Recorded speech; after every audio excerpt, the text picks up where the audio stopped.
Hello sir. నమస్తే అండి. Madam నమస్తే మేడం.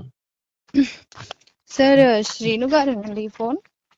శ్రీనునే మేడం మాట్లాడేది. Okay, thank you.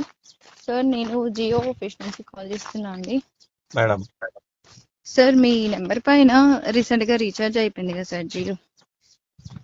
Madam sir ఇవాళ ఈవినింగ్ దాకా కంపల్సరీగా రీఛార్జ్ చేయించుకోవాలి సార్, లేకపోతే ఇన్కమింగ్ కాల్ కట్ చేస్తారు. ఇన్ఫర్మేషన్ కోసం కాల్ చేస్తున్నామండి.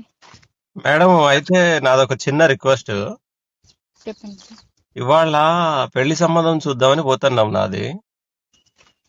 ఓకే. అయితే వీలైతే ఇవాళ వెళ్ళి మాట్లాడేసి మరి ఎంత అంటారో ఏమో కట్నం అదంతా మాట్లాడేసి సాధ్యమైనంత వరకు రేపటి వరకు ఎల్లుండి వరకు రీఛార్జ్ చేయించుకుంటాను.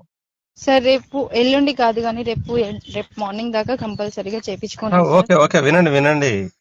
కానీ బై మిస్టేక్ లో మీరు ఇవాళ్లే కట్ చేసి ఫోన్ గాని కలవలేదనుకో, ఇక అమ్మాయి వాళ్ళు కూడా అర్థం చేసుకుంటారు, వీడు రీఛార్జే చేపినోడు ఇంకా అమ్మాయిని ఏడు సాస్తాడు అనుకుంటాడు.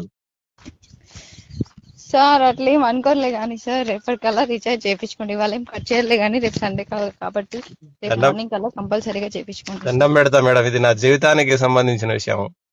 అయ్యే రామా లేక సార్. లేక ఫస్ట్ టైం పెళ్ళి అవుతుంది. ఎవరిది 2 సార్లు అవ్వదు సార్.